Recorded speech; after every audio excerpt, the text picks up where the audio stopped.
Buenas noches, mi nombre es Mary Ramírez.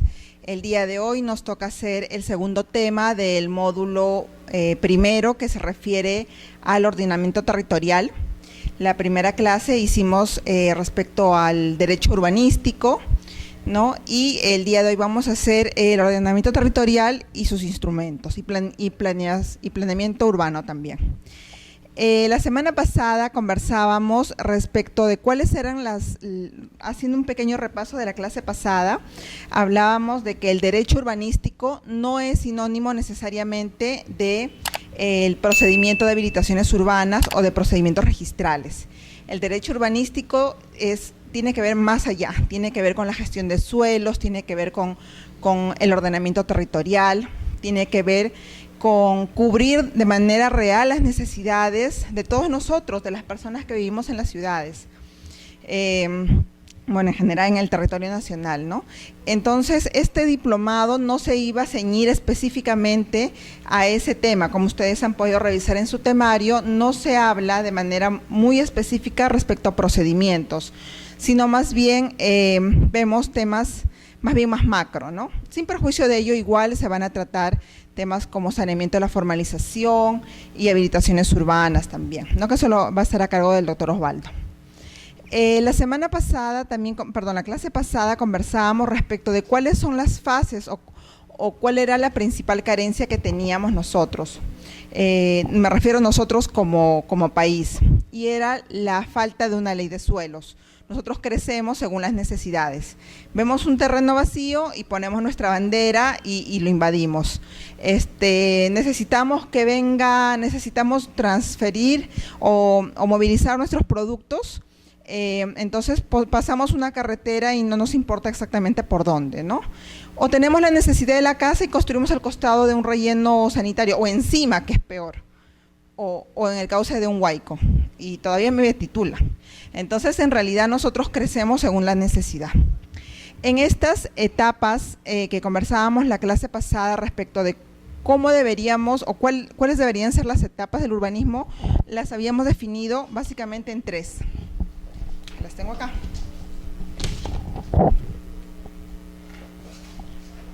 La primera era ordenar el territorio.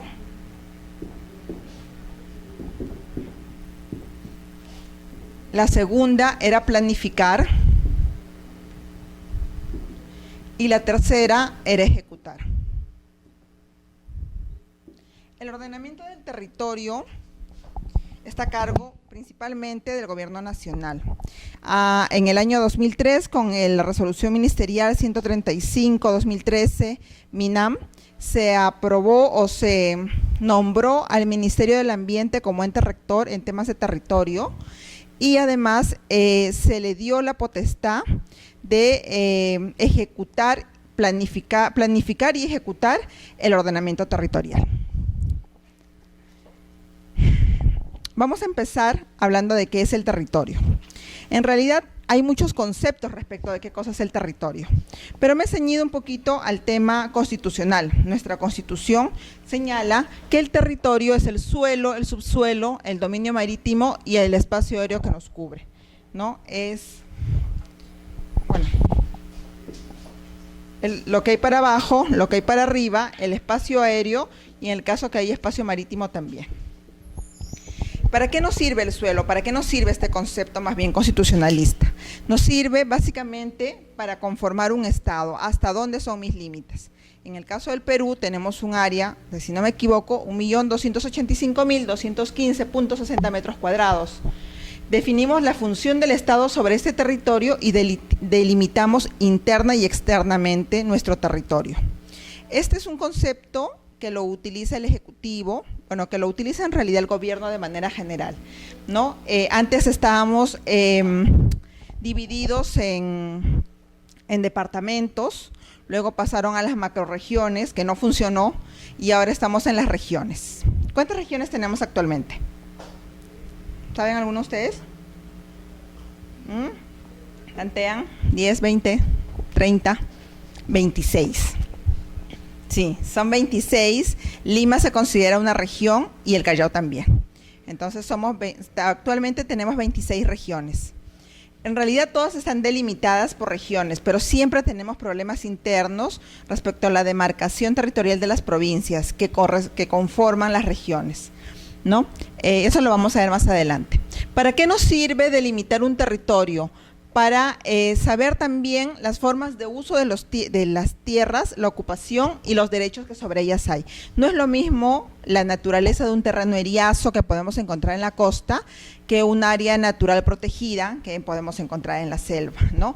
O de repente estas áreas que tienen estas personas no contactadas en una zona natural, propiamente dicha, no tienen el mismo tratamiento, no tienen la misma naturaleza, pese a que los dos son territorio peruano, pese a que los dos forman parte de un estado y forman parte de una organización, los tratamientos son totalmente distintos.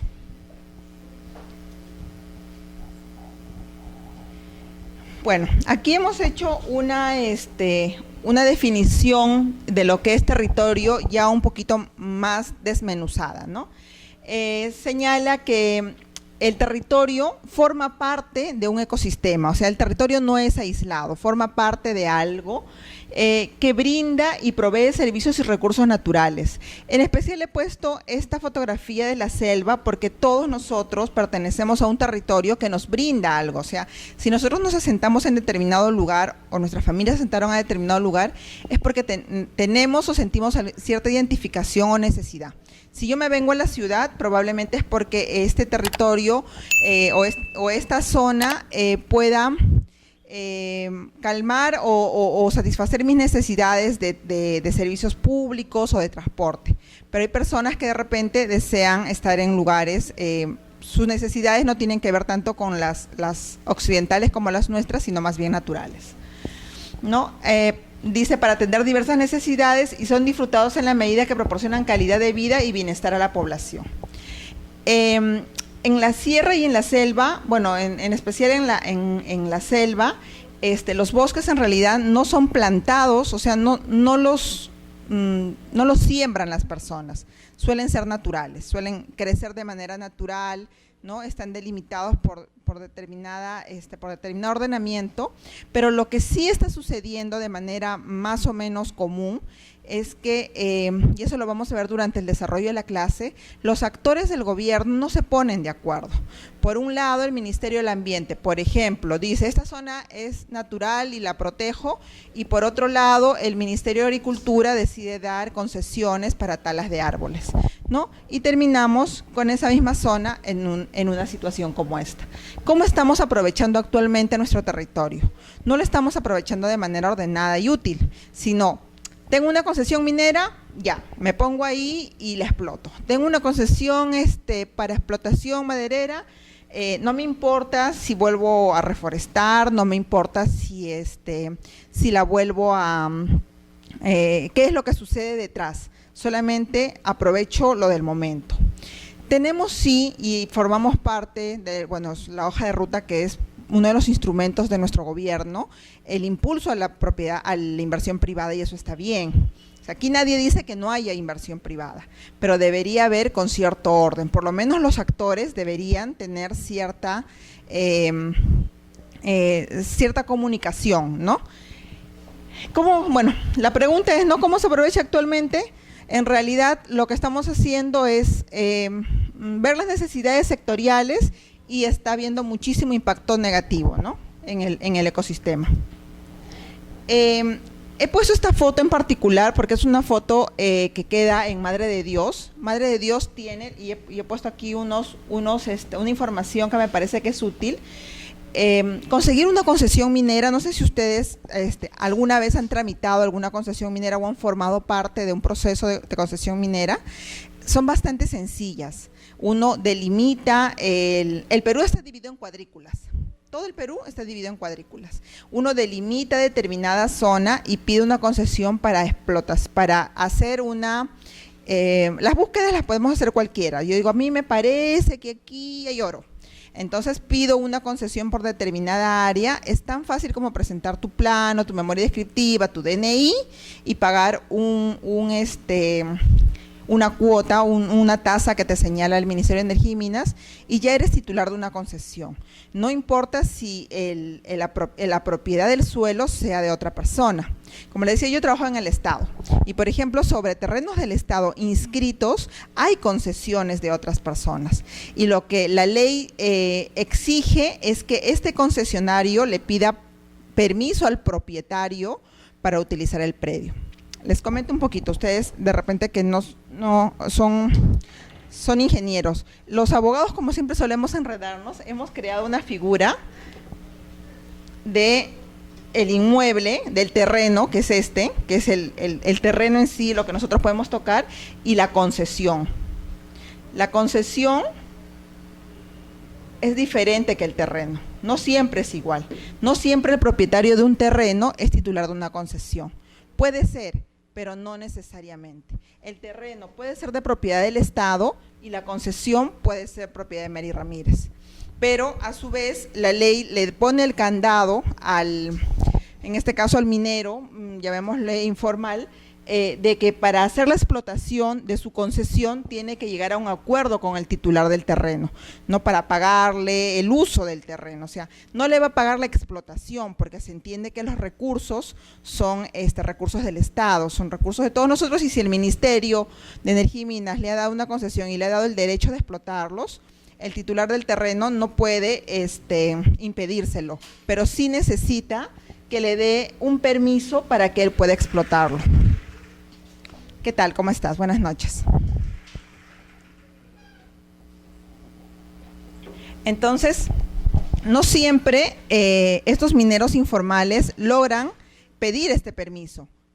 Lo que hacen es ingresar al predio o ingresar al terreno, explotarlo, porque en su mayoría están en zonas no inscritas, que se presume que son del Estado, o estando en zonas inscritas, no advierten quién es el propietario, o aún encontrándole no les importa.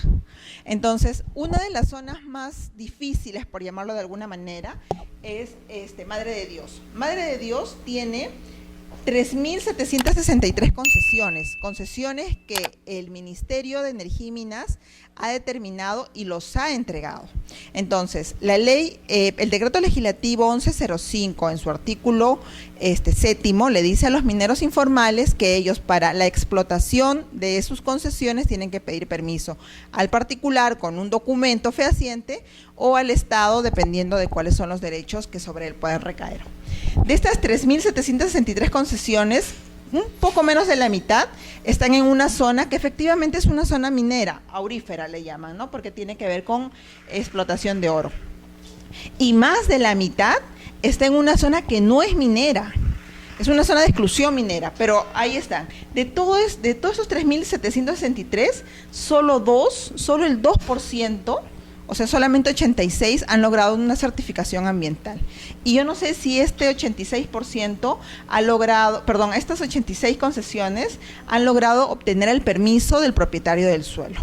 Entonces, ¿qué es lo que hacen ellos? Aquí, por ejemplo, qué pena que no traje la foto anterior, el predio abarcaba hasta el cauce del río, pero ellos lo que literalmente hacen es comerse, o sea, lo van comiendo porque van explotando. Y eso trae a su vez también la contaminación al río y, bueno, en este caso el desmedro de la tierra también, ¿no? Entonces, estamos creciendo así. El Ministerio de Energía y Minas tiene constantes desencuentros, por llamarlo de alguna manera, con el Ministerio del Ambiente. Muchísimos, yo he sido testigo de muchas mesas de esos encuentros. El Ministerio de Energía, con bastante razón, señala de que se debe promover la inversión, de que el país tiene que crecer, de que nos dan nuestro canon, de que nos dan los impuestos, de que no podemos ser un mendigo sentados en un banco de oro. Y tiene mucha razón, pero a su vez el Ministerio del Ambiente le dice que tenemos que ver qué se prioriza. ¿Cómo es que se debe explotar? Primero le damos la concesión y luego le pedimos las certificaciones ambientales. Primero dejamos que contaminen y luego le pongo una multa que en realidad me va a devolver el terreno, me va a devolver la deforestación o me va a devolver los daños ambientales. No. ¿Qué consecuencias trae esta situación? La situación de la falta de un ordenamiento territorial. El desequilibrio ulterior en los sistemas, que ya lo hemos visto, de los ecosistemas, la reducción de la disponibilidad de recursos naturales. Eso principalmente sucede con el agua. Mi esposo trabaja en la Autoridad Nacional del Agua, en el ANA, y en realidad es una cosa que nosotros no lo sentimos porque tenemos la suerte de llegar a la casa y abrir el caño y abrir la ducha calientita y no tenemos mayor tema, pero en realidad la gente de campo, la gente que está en zonas extraurbanas, se les está limitando su derecho al acceso al agua de una manera agresiva, ¿no? Y ahora con el tema de las modificaciones de normas para la inversión, inclusive las personas que abiertamente han tenido algún tema de infracción al agua, se les está exonerando de estas infracciones, ¿no? Con estas actividades se está alterando en este caso particular del agua, el uso natural, porque eso servía para regar determinadas zonas, pero al ser un particular el que lo saca para envasarlos, el que lo saca para sus chacras o de repente alguna agricultura que tiene o algún acto, deja que todos los que están alrededor y que realmente lo utilicen puedan disfrutar también de ese recurso natural. Bueno, lo demás, exclusión, marginalidad y condiciones de vulnerabilidad y una carencia de visión compartida de desarrollo. ¿Está bien? ¿Cuál es la garantía para que todos accedamos a un mejor aprovechamiento del territorio? La mejor garantía en realidad está en manos del Estado. No es algo que se deba trasladar al particular, está en manos del Estado y básicamente son dos aspectos, ¿no? Generar un marco normativo, la Ley de Ordenamiento Territorial, que actualmente ya en el Congreso hay 5 proyectos de ley. Particularmente pienso que el mejor proyecto es el que lo está impulsando la congresista Verónica Mendoza, pero que para variar ha quedado encarpetado. Entonces ahorita estamos más preocupados en las agendas, en Yeral, no estamos preocupados más en temas que no tienen tanta redundancia en nuestra vida cotidiana como si de repente es una ley que nos deba corresponder, ¿no? El proyecto de ley regula no solamente regula básicamente los instrumentos los instrumentos de gestión para el ordenamiento territorial, regula procedimientos, regula el uso del suelo y los mecanismos que deberían tener todas las instituciones para que podamos hacer un mejor uso del territorio. Lo segundo, que también está pendiente, pero eso sí se está mejorando, es generar los mecanismos de concertación entre los niveles de gobierno. ¿Cómo está? Buenas noches. Estos mecanismos de concertación se están dando mucho a nivel del Ministerio del Ambiente. Actualmente estamos, si no me equivoco, en la 9ª jornada. Son jornadas a nivel nacional que se generan justamente para juntar al gobierno local con el gobierno regional. Pareciera para nosotros algo tan sencillo, ¿no? Si todos son gobierno, todos deberían estar de acuerdo, pero en realidad hay mucho desacuerdo. Les pongo como una anécdota, había cuando estaba en el área operativa, vino una municipalidad provincial y me dijo, doctora, yo necesito este terreno porque no tengo dónde rellenar la basura de mi ciudad, la necesito para rellenar un relleno sanitario. Y la zonificación, porque yo soy municipalidad, es relleno sanitario. Sin embargo, el gobierno regional lo ha cercado y no me deja entrar. El terreno era del Estado. Viene el gobierno regional y me dice, yo quiero hacer ahí un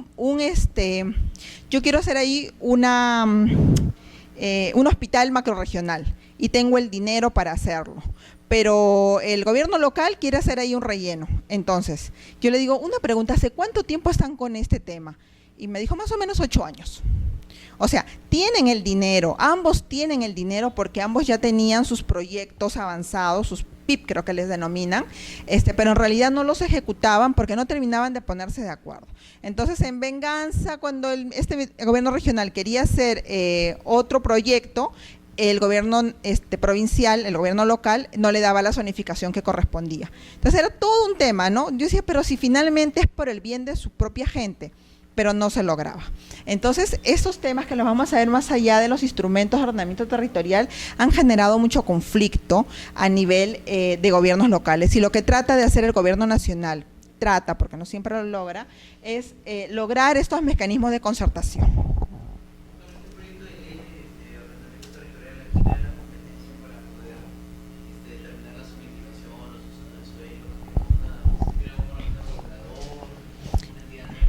No, actualmente la resolución ministerial 135-2013 MINAM ha declarado o ha nombrado de alguna manera al Ministerio del Ambiente como el ente rector en temas de ordenamiento territorial y le ha dado también digamos esta misión, ¿no?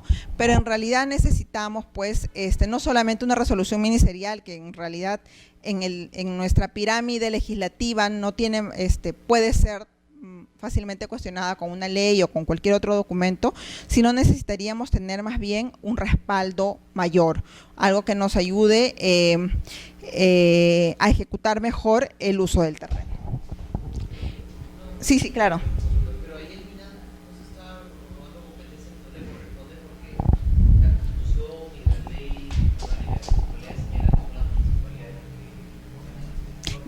Ahí vamos a llegar.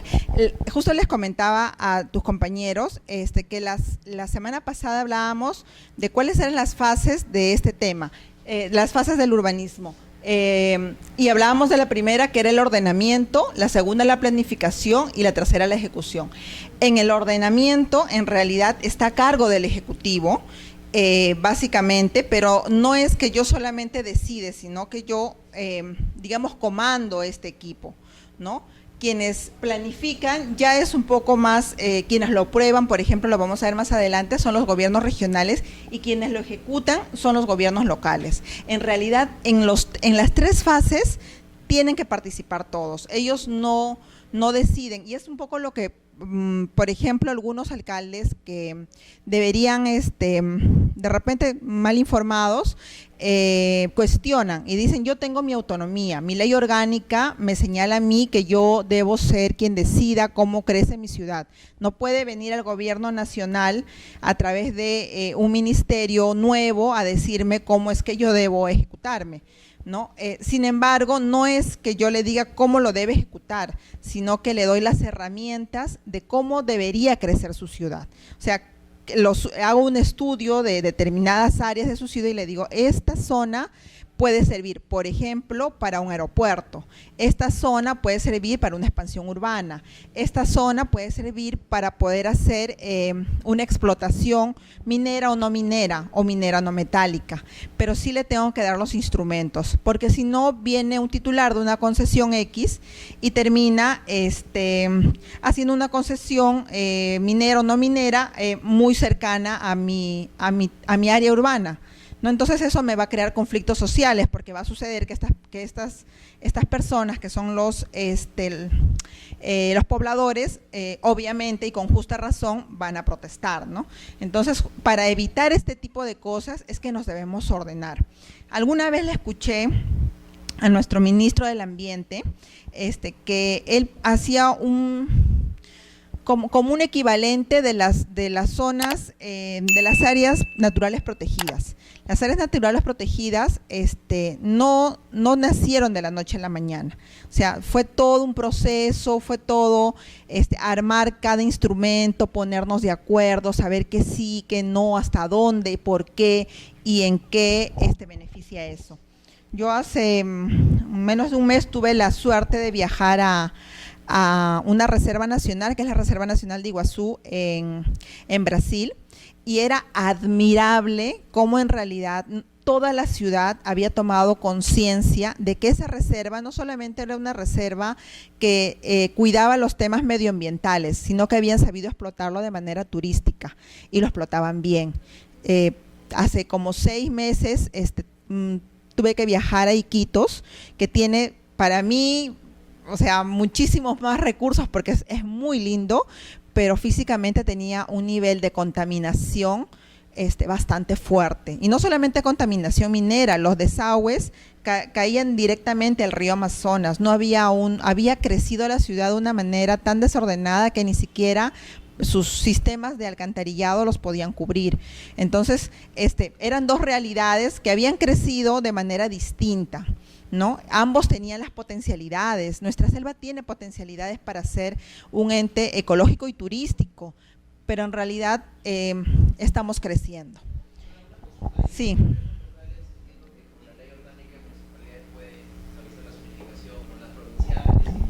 Claro, la zonificación sí, claro, solamente las provinciales, sí.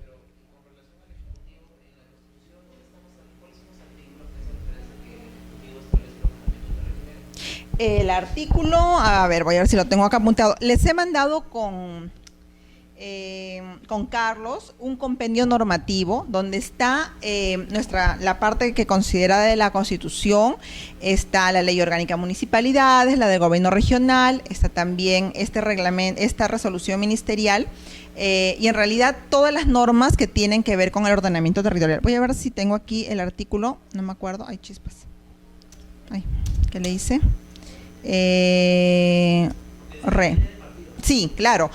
Justamente donde les ponía a tus compañeros que es el territorio, es un concepto, no lo he puesto, no, te mentiría el artículo, pero es un concepto que se ha sacado de la Constitución, ¿no? ¿Qué es el territorio? Es un concepto más bien constitucionalista. Pero igual te lo voy a ubicar, sí. No, sí, tienes toda la razón. Tienes toda la razón, es algo que se me ha pasado. Bueno, con esta pequeño introducción vamos a ver en realidad qué es el ordenamiento territorial, que es el tema de hoy, ¿no? El tema de hoy es ordenamiento territorial. En temas de forma, digamos, etimológica, ordenamiento es que forma parte de un todo y que debería tener un orden, un ingreso, a ver qué le podemos decir, una función, ¿no? Debería contener eso. Ha sido utilizado para nombrar un proceso cuyo objetivo es alcanzar un determinado modelo territorial a través de distintas etapas de intervención. Vamos a ver más adelante de qué trata la zona ecológica y económica y el ordenamiento territorial y cómo hemos avanzado, porque esto a veces puede sonar como a milonga, ¿no? Sí, pero eso podría ser algún día. Y perdonen que me adelante un poquito al tema, pero nosotros ya tenemos 11 gobiernos regionales que cuentan con su zonificación ecológica y económica aprobada. Ya están encaminados, ¿no? Uno de los principales y para mí desde los mejores fue Amazonas, Arequipa, el Callao ya tiene aprobada su zonificación ecológica y económica, que es uno de los instrumentos base para el ordenamiento territorial. El ordenamiento territorial es un proceso. Esto sí lo he sacado de la resolución ministerial. El ordenamiento territorial es un proceso técnico, administrativo y político. No solamente tiene que ver con que este terreno técnicamente tiene potencialidad para ser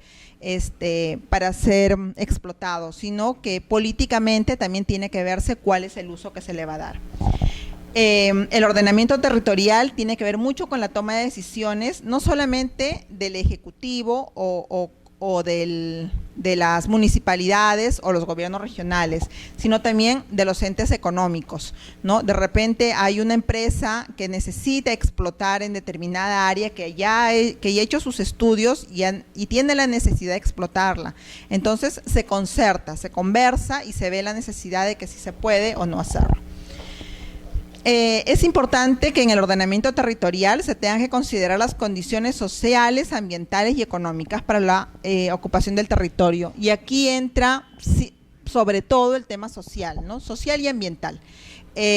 Porque, por ejemplo, en el Cusco, se me fue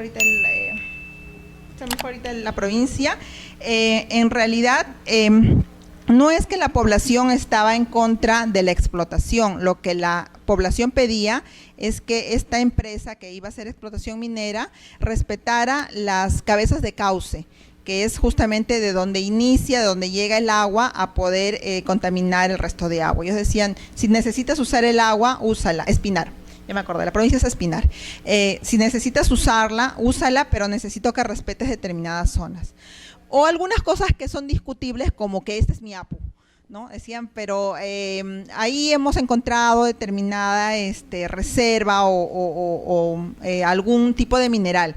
Y la población decía, no se puede porque es mi apu sagrado. Entonces ahí uno no es fácil, es complicado, porque si tú le dices, mira, no puedes porque tiene que venir la inversión, se te levantan. Y si le dices a la inversión, o mejor dicho, si les das la razón a ellos, el inversionista con justa razón puede hasta demandar al Estado, porque el Estado no solamente firma contratos donde le da las concesiones, sino también les asegura sus ganancias. Entonces, es el caso que hay, por ejemplo, que hubo en Conga, o en el caso de Tía María, y posiblemente el caso de Cerro Verde, ¿no? Cerro Verde, por ejemplo, ahorita todavía no ha tenido mayor impacto, pero sí se está cocinando un tema muy complicado, porque el gobierno nacional ha dado la concesión en Cerro Verde por un área bastante grande, y sobre exactamente la misma área para temas mineros, sobre exactamente la misma área, la Dirección Regional Agraria ha adjudicado esos terrenos a una asociación de agricultores para que pueda hacer un proyecto agrícola. Entonces, y el terreno es del Estado.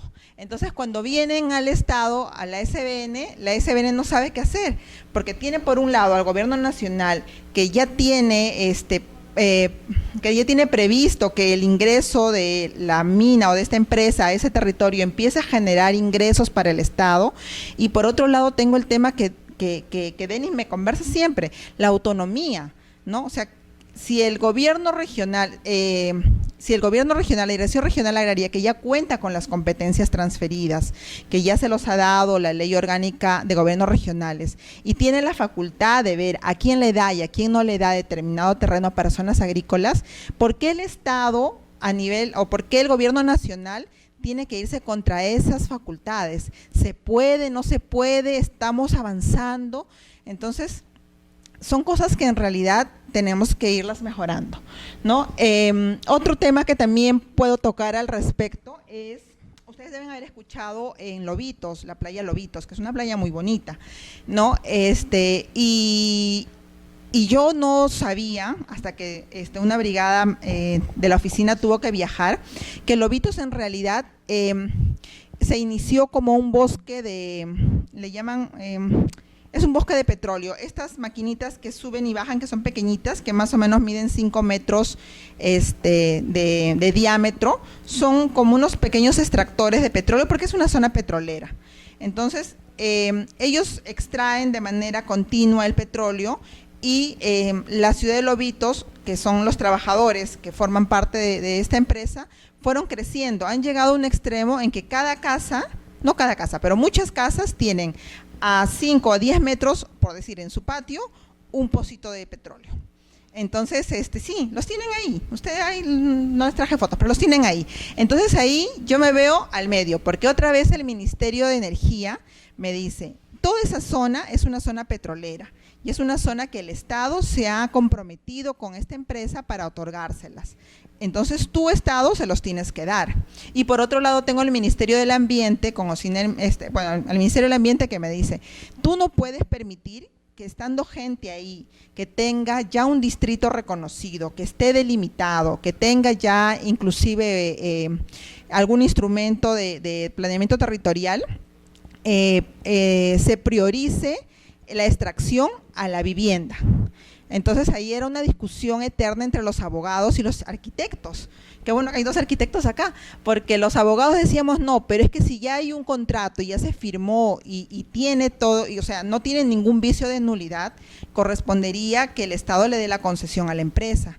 Y entonces los arquitectos me decían, es que tú no puedes ver necesariamente ese instrumento, tienes que ver que ahí hay gente, ¿no? Y que este distrito es un distrito reconocido, con un alcalde que se opone totalmente a este tipo de actividades, porque inclusive había reservado, para variar el alcalde, áreas supuestamente de expansión urbana.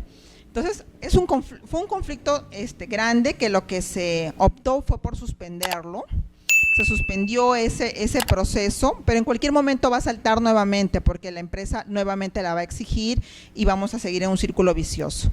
Todo por no ordenarnos de manera coherente. Claro.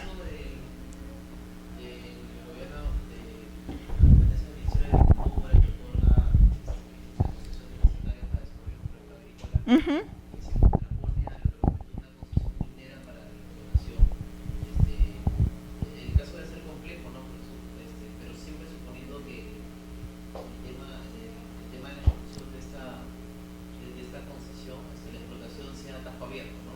Uh-huh. Y era tajo abierto. Era tajo abierto. Uh-huh. Era tajo abierto, sí.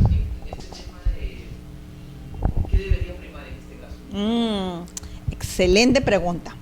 Mira, para variar, nos peleamos los abogados ahí pensando qué debería primar, que es una pregunta esencial. ¿Cómo se resuelve? Bueno, a ver, ¿qué debería? Te voy a contar por el final. ¿Cómo se resuelve para nuestra suerte? Y me voy a salir un poquito del tema de ordenamiento para comentarles un poquito el tema de la transferencia de competencias. Nuestro estado, el estado peruano, es un estado constitucionalmente descentralista. No, por eso es que se han creado las regiones. Cada región debería ser un pequeño Perú. Obviamente, se tiene que adecuar a nuestra Constitución y a las leyes macro, pero ellos generan sus propias normas. Tienen su presidente regional, que ahora se llama gobernador regional. Tienen autonomía por ley orgánica, presupuestal, política. Bueno, tienen su propia autonomía. Entonces, hay determinadas actividades que se han transferido con el tiempo. Por ejemplo, las actividades agrícolas, que es la famosa función N del artículo 51 de la Ley Orgánica de Gobiernos Regionales, se les ha transferido a casi todos los gobiernos regionales de manera progresiva. La transferencia no solamente implica la suscripción de un acta, sino las capacidades, la parte económica, la parte legislativa, ¿no? Todo eso se le va transfiriendo a estos gobiernos regionales para que ellos puedan ejecutar con mayor conocimiento de causa la distribución o las adjudicaciones de los terrenos agrícolas. Hay 2 gobiernos regionales que no cuentan con estas facultades, que son el gobierno regional de Lambayeque y el gobierno regional de Arequipa. Y es así como se solucionó este tema, porque el gobierno regional les decía, no, yo le he dado, yo tengo aquí mi ordenanza regional, y la asociación también decía, yo tengo válidamente, me lo ha dado un ente administrativo, mi resolución, y me ha adjudicado. Pero como le digo, justo ese gobierno regional no tenía esas competencias, no se le llegaron a transferir. Pero el problema hubiera sido muchísimo más ácido si hubiese sido, por ejemplo, Moquegua, o si hubiese sido Piura. ¿Qué se hacía en ese caso? Los operativos, que era el área donde yo pertenecía, nos veíamos atados de manos porque no teníamos alguna razón para denegarlos, y para variar la empresa presionaba con argumentos legales bastante sólidos. Y el área normativa, el área de capacidades, sostenía de que nosotros debemos primar por sobre todas las cosas como Estado el tema agrícola, porque es lo que nos va a sostener. O sea, si yo termino cubriendo todas las zonas agrícolas con asentamientos humanos, o con concesiones, o con actividades que restan a la agricultura, entonces va a haber un momento en que no vamos a tener que comer, o va a haber un momento en que se supone que es algo que ya otras ciudades la están sufriendo, la escasez de alimentos. Nosotros no la estamos sufriendo, pero si seguimos a este ritmo, lo vamos a hacer. Entonces ahí nos veíamos en el medio, ¿no? ¿Qué hacemos? La ley, o sea, lo que dice la ley, o lo que dice el ordenamiento jurídico, o lo que nos da la razón. Este caso en particular se resolvió de la manera que te comento. Al no tener competencias el gobierno regional de Arequipa para poder adjudicar a esta asociación de agricultores terrenos con fines agrarios, entonces esa resolución en realidad no podía oponerse a este contrato marco que tenía el Estado peruano con la empresa que te refiero, ¿no?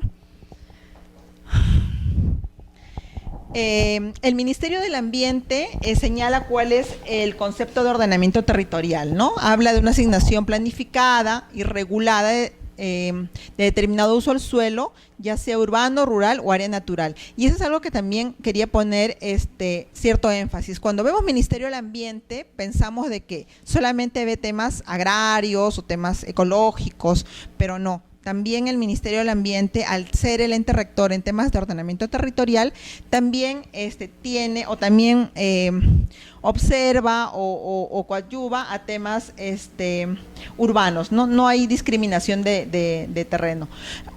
Insisto, ellos no deciden sobre el uso, ellos te dan los elementos y los instrumentos que puedan ayudar a decidir a quienes tienen las competencias qué se hace y qué no.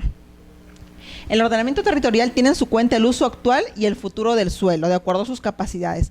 Hoy puede ser, como en Puente Piedra, una chacra, pero si está al costado de la carretera panamericana, no va a ser chacra toda la vida. Su naturaleza es que se convierta en una zona urbana, es evidente. Entonces, hay cosas que se pueden mantener y hay cosas que por su naturaleza o como se está viendo, tienen que mejorar. Nosotros, por ejemplo, tenemos un aeropuerto acá, que es el aeropuerto internacional, pero hay muchas ciudades como el Cusco, por ejemplo, que necesitan tener mayor cantidad de afluencia, o tienen bastante afluencia, y el aeropuerto del Cusco es muy poquito. Entonces necesitan generarse zonas, como lo han generado efectivamente, ya tienen bastante avanzado el tema del aeropuerto en Chincheros, pero necesitan terreno.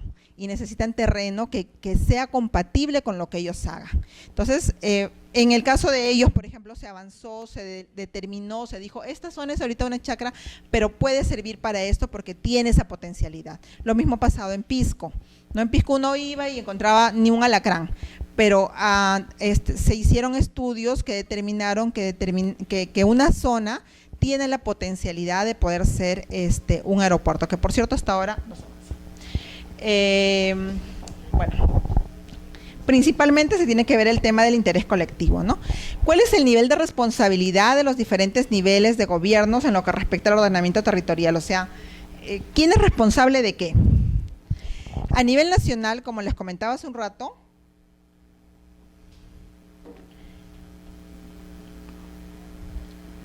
antes que se me vaya la idea, quería comentarles respecto al tema de transferencia de funciones, que volviendo un ratito, todos los gobiernos regionales excepto Lambayeque y Arequipa no cuentan con estas transferencias. Lambayeque está a punto, probablemente en estas semanas ya cuente con esa competencia transferida. Arequipa sí tiene todavía para un rato más, por temas más bien económicos, ¿no? Porque las transferencias no solamente implican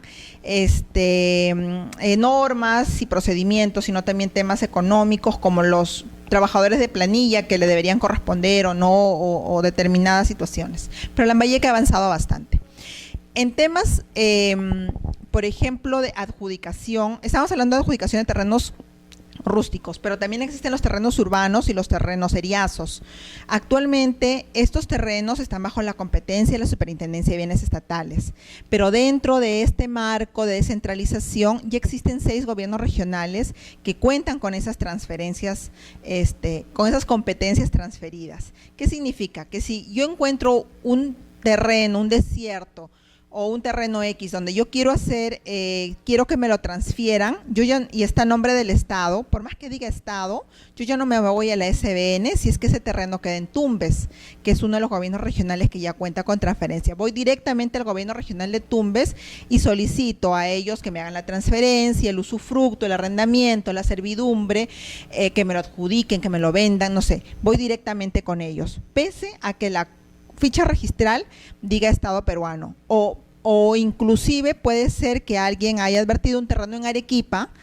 Arequipa es quien más ejecuta de manera, desde mi punto de vista, bastante óptima el tema de la transferencia de funciones, justamente porque tiene una zona minera muy fuerte. Entonces, hay zonas que no están ni siquiera inscritas. Arequipa tiene la facultad de inscribir a nombre del Estado y de transferir o dar en servidumbre o concesionar o dar en algún derecho estos terrenos, pese a que son del Estado. Va a haber en algún momento en que la superintendencia se va a convertir más bien en un ente rector, porque estas competencias van a ir a cada gobierno regional. Son 6. Una de ellas es Arequipa, otra es Tumbes, Amazonas, San Martín, Tacna y se me fue una. Y Chiclayo, que es La Libertad, no, Lambayeque. Son esos 6 gobiernos regionales. Hay gobiernos regionales que insisten mucho en el tema de la transferencia, como son Ancash, pero por obvias razones, porque Ancash está avanzando, pero por obvias razones se ha suspendido. Cusco también ha estado pidiendo la transferencia de funciones porque sostiene de que nadie mejor que ellos conoce su terreno y que pueden, justo a raíz de los instrumentos de gestión que vamos a ver más adelante, decidir respecto al uso de sus suelos, ¿no? Pero bueno, actualmente, si bien hay bastante impulso de parte de la PCM en que se haga esta transferencia de funciones a los 26 gobiernos regionales, en realidad no hay mayor avance, no por temas presupuestales, porque los tienen, sino más bien por temas políticos, ¿no? Que no termina de convencer. De repente han habido muchos problemas con los presidentes de gobiernos regionales que no han podido demostrar de manera fehaciente que hacen un correcto uso de los recursos económicos y los recursos políticos que tienen, ¿no? Volvamos un poquito al tema de qué le corresponde o qué responsabilidad tiene cada nivel de gobierno en el tema de ordenamiento territorial. Como les decía hace un momento, el Ministerio del Ambiente es el ente rector, ¿no? Y a ellos les corresponde coordinar básicamente. Ellos no deciden, y eso es importante, ellos coordinan. ¿Qué coordinan? ¿Qué criterios establecen para determinar el uso de un suelo? ¿Cuáles son las herramientas que se deben hacer, que se deben utilizar? ¿Cuáles son los procedimientos para establecer y conducir un ordenamiento territorial? Eso está en el artículo 7 del decreto legislativo 1013, que es el decreto legislativo que crea el Ministerio del Ambiente. Entonces, es el ministerio el que se encarga, digamos, de ser algo así como el papá, ¿no? Yo te oriento, te indico, te doy las herramientas, te digo cómo se hacen. En el manual que les he enviado están también cuáles son los criterios para que los gobiernos regionales y los gobiernos locales puedan generar sus propios instrumentos de gestión. El nivel regional, tanto el nivel regional como el nivel local, tiene autonomía constitucional, tiene su ley orgánica que les da autonomía para determinadas actividades, y en el tema particular de ordenamiento territorial les da la facultad de aprobar las zonificaciones, por ejemplo, económicas y ecológicas. Esas se aprueban por ordenanza regional, ¿no? Formulan, aprueban y ejecutan los planes territoriales. Bueno, en este caso la zonificación económica evalúa, dirige y controla y administra los planes y políticas en materia ambiental y en ordenamiento territorial. Lo he sacado del inciso A del artículo 53 de la Ley Orgánica de Gobiernos Regionales, ¿no? Entonces, sí hay una competencia que la ley le da a los gobiernos regionales respecto al tema de ordenamiento territorial. Entonces, tenemos al nivel local, a los gobiernos locales, pero no a los gobiernos locales como distritos, sino más bien a las provincias, ¿no? A nivel provincial corresponde a los gobiernos locales planificar íntegramente el desarrollo local y el ordenamiento territorial. Ellos ejecutan, ellos están en esta parte de acá, ellos determinan, porque es finalmente su autonomía, su capacidad, es la facultad que ellos tienen, ¿no? Y ese es el problema que actualmente tiene el gobierno. El gobierno local se opone mucho no en todos los casos, pero sí en muchos casos, se opone al tema del ordenamiento territorial y a la planificación, porque sostienen que se le está alterando o se está yendo contra su propia autonomía, contra su decisión de ver cómo es que va a crecer su ciudad. Más allá de la zonificación urbana es una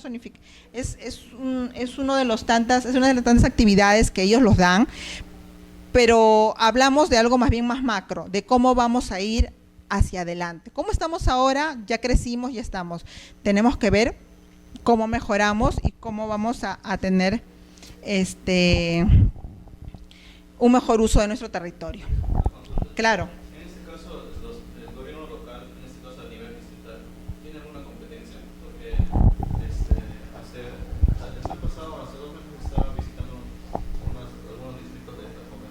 Ya. Y la mayoría de los distritos, como cuentan como recursos económicos, ya están desarrollando su plan de zonificación económica. Uh-huh. Entonces, lo están desarrollando a nivel de local y distrital. No coordinan mucho con el gobierno provincial, mejor dicho, con el gobierno provincial por el tema de distancias entre la ciudad, accesibilidad y demás cosas. Entonces, al desarrollar los niveles locales del distrito, al desarrollar su plan de ordenamiento territorial, ¿tiene algún respaldo legal? Porque en este caso, si es que no es su competencia, al momento de hacer aprobar, digamos, los planes o lo que están ejecutando, no va a tener ningún respaldo legal. Entonces, ¿qué es lo que debería hacer en este caso?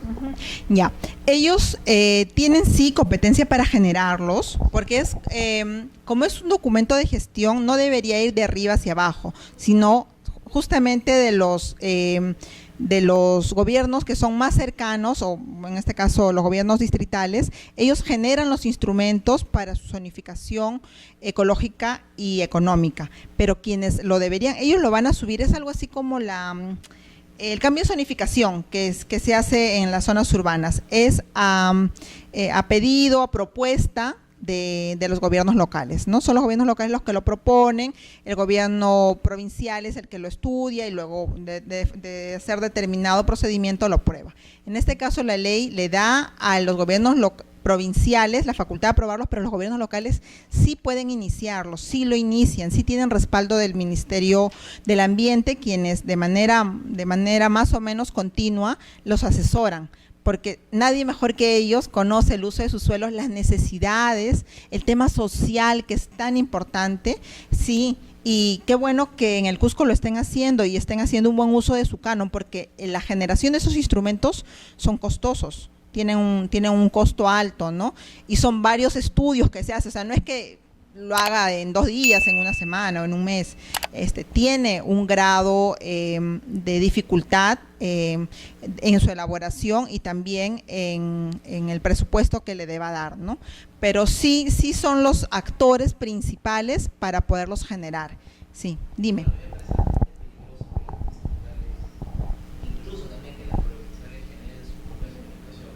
¿Por qué? Uh-huh. Se llama el public choice. Los políticos en realidad no van a generar una regulación cuando la población está en contra, ¿no? O sea, siempre tienden a generar regulación bajo la percepción ciudadana. ¿No? O sea, me explico, ¿no? Por ejemplo, si la gente no quiere minería, ellos van a sacar una certificación de proyecto que diga mi distrito es netamente agrícola, no minero. Entonces, y siempre va a ser así porque ellos buscan mantener su puesto. Entonces, ante escenarios así, me parece bastante peligroso que no exista un ente que no sea solo rector, sino que también sea administrador, también ahora, una consulta, en este caso, Sí. que este distrito, que comparte el compañero, señala, mi zonificación económica señala que solamente es distritos agrícolas, no mineros. ¿Quién va a designar que eso es ilegal? Como le decía tu compañero, ellos generan, ellos lo proponen, ellos lo impulsan, ¿no? Pero corresponde a la provincial en decirle, sabes que no puede ser agrícola toda la vida. Tenemos ahí, ponte, el gobierno nacional tiene una concesión X ahí, se ha determinado que esta zona es una zona, por decirte, minera, ¿no? Y no puedes mantenerte no se puede mantener o no puedes quedarte como agrícola. Justamente por ese pequeño detalle me parece que la norma estableció la necesidad de darle cierta jerarquía a la provincial, porque en la distrital totalmente de acuerdo contigo. No siempre, Denis, como te digo, tenemos ya 11 zonificaciones ecológicas y económicas aprobadas por el gobierno regional, impulsadas desde la distrital, y estas zonificaciones no te dicen en todos los casos que son agrícolas, sí te establecen área de expansión urbana, sí te establecen área para tratamiento económico, sí te establecen área para determinadas actividades. No siempre es así, o sea, no es...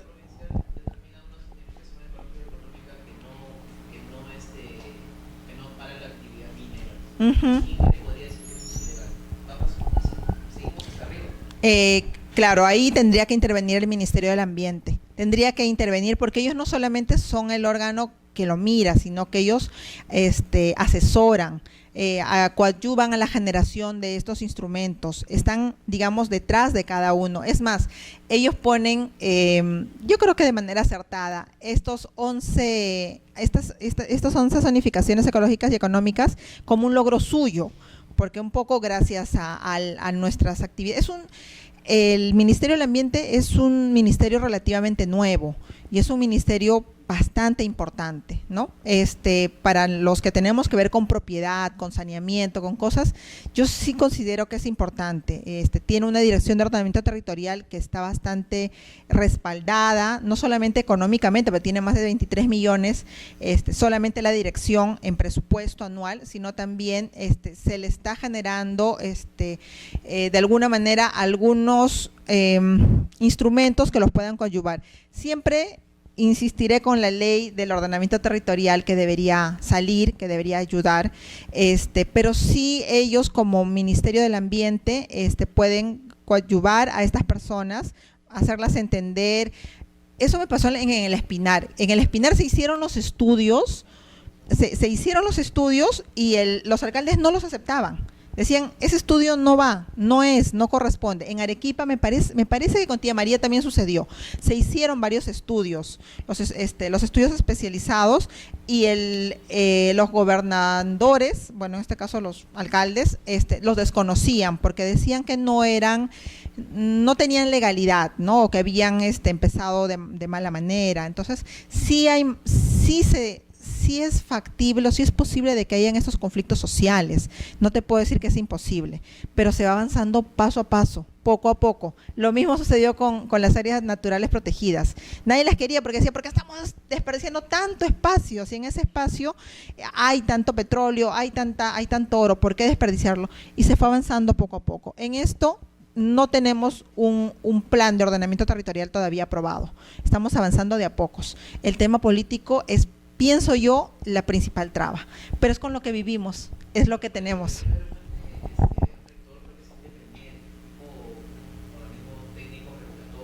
Uh-huh.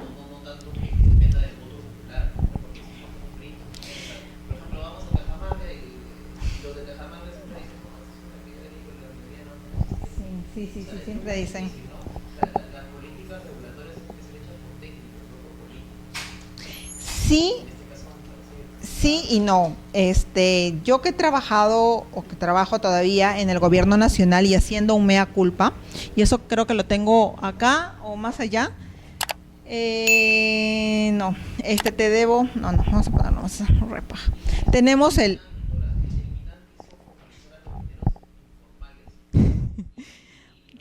No, el MINAN no lo hizo, lo quería hacer la PCM y lo quería hacer el Ministerio de Energía. Mira, yo estuve en esa mesa de trabajo.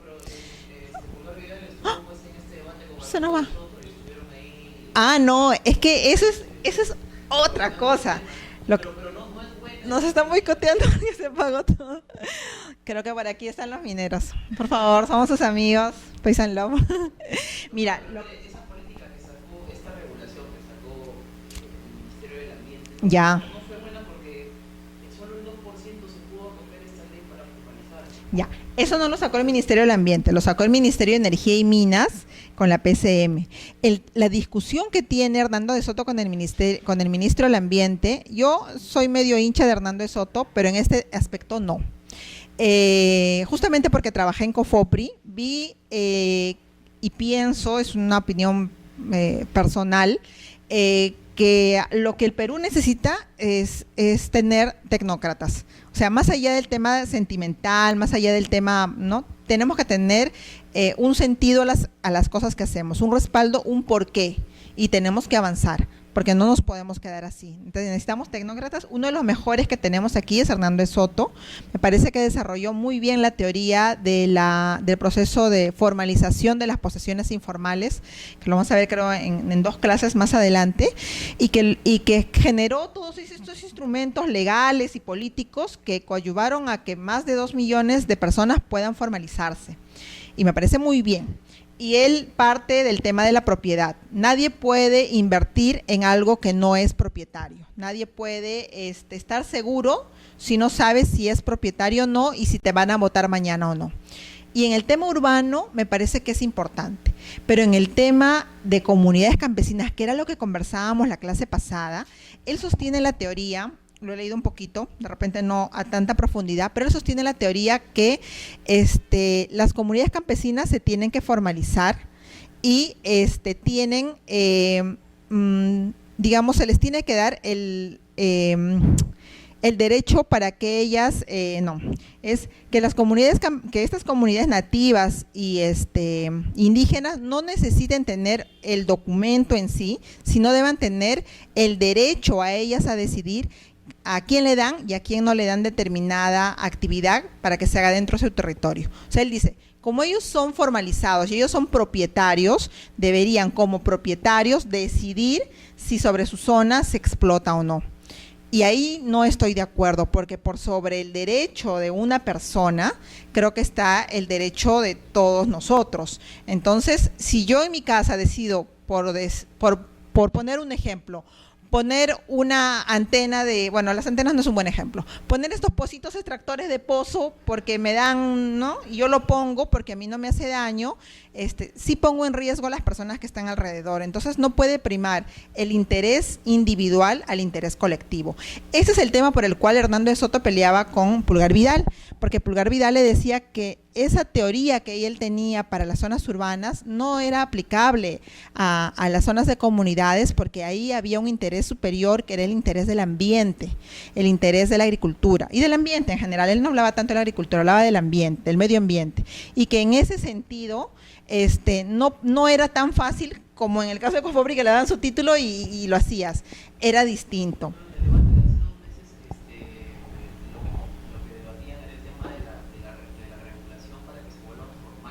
Entonces había una serie de trámites y de requisitos que solicitaba el ministerio y habían sido establecidos por el ministerio. Ya sé a lo que te refieres, ya, a la formalización minera. Entonces, Ya, ok, sí. Fernando de Soto le dice, si tú me pones 80 requisitos sobre ese cargo, la gente no se va a formalizar. Entonces, supongamos, ya no me formalizo. Ya me acordé, sí, claro. De mandar tu policía administrativa, tus fiscalizadores, para que detecten la infracción y pongan la multa y después la cobren, no la tienes. Entonces tu regulación, la que has sacado, no sirve. O sea, por las puras has empleado dinero pagándole a técnicos, haciendo todo este trámite para sacar la regulación. La regulación no sirve. Claro, él quería hacer una especie de formalización masiva de los mineros informales, y eso también tampoco estoy de acuerdo, sí, yo me acordé de lo que tú me acabas de indicar, en el que se le pedía la simplificación de los requisitos a estos mineros informales, porque hay una diferencia entre mineros ilegales y mineros informales, pero él los juntaba los dos, para que puedan tener el derecho que les comenté al inicio de la clase, que ya lo borré, que la concesión es diferente al terreno. El propietario del terreno puede ser uno y el titular de la concesión puede ser otro. Pueden coincidir también, es probable, pero no siempre. Es más, la mayoría de veces no coinciden. Pero como les dije, sacar una concesión es bastante fácil, ¿no?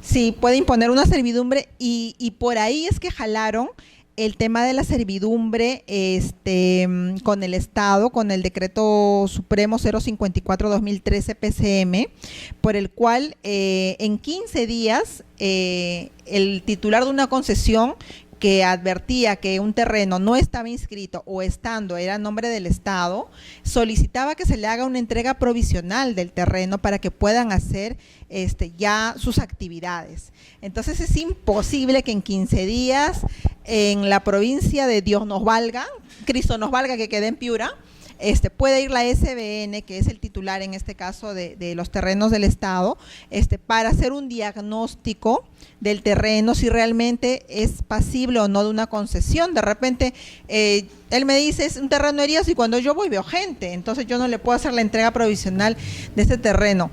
La 054 se convirtió en la ley 3230, más cuestionada todavía, porque decía que si en 15 días no le dábamos, se aplicaba el silencio positivo administrativo, es decir, el titular de la concesión se daba por aceptado la entrega del terreno y se le abría un proceso disciplinario como falta grave al jefe del área o al titular del área que había denegado este permiso. Entonces se convirtió en una cosa de locos porque los presentaban y no tenían mayor sustento. Es más, te decían, y me acuerdo de una concesión que se llama El Gordito. El Gordito había el Gordito 4, Gordito 1, Gordito 2, Gordito 2. Y decía, yo soy titular de esta concesión y no está inscrita. Y como no está inscrita, debe ser del Estado. Entonces, él en mérito a esta 054 se le entregó el terreno, que era un terreno inicialmente eriazo, y lo que él hizo fue comprarse sus 4 sacos de yeso y les hizo así, o sea, fue de lo más sinvergüenza. Agarró y le puso tan. Lote 1, lote 2, lote 3, lote 4, lote 5, y los vendió todos. Y sacaba su certificado y decía, la SBN me ha entregado. Y la pobre gente que estaba ahí decía, ¿será? Pues no, como ese terreno es del Estado y la SBN le ha entregado provisionalmente, él ha decidido transferirlo.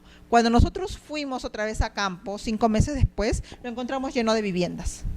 Entonces, esta norma que se supone que impulsa la entrega de terrenos en servidumbre para la explotación, para la promoción de la inversión que me tiene ya, no siempre genera una real formalización, sino genera distorsiones como esta, ¿no? Oye, ¿ahora qué le hago a esto? Entonces, ay, chispas.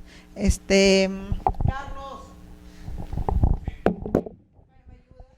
Ay, no sé qué le pasó acá.